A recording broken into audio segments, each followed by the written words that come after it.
এবার জানবো কুমিল্লা ৪ তথা দেবিদ্বার আসনের কথা।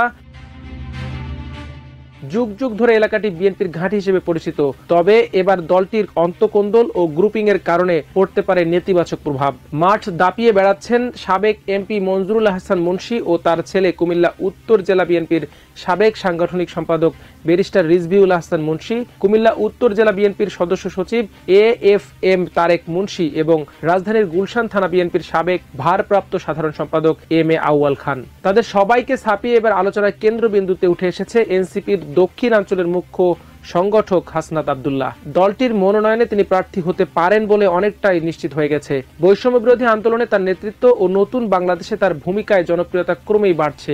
এমনকি অন্তকোন্দল মেটাতে না পারলে বিএনপির একাংশের ভোট হাসনাতের বাক্সে পড়তে পারে বলে ধারণা করা হচ্ছে। এ আসনেও একক প্রার্থী দিয়েছে জামায়াত। দলটির উত্তর জেলা সেক্রেটারি সাইফুল ইসলাম শহীদকে আগেই মনোনয়ন দেয়ায় তিনি মাঠ চষে বেড়াচ্ছেন। এবার জানবো কুমিল্লা ৫ বুড়িচং ব্রাহ্মণপাড়ার কথা।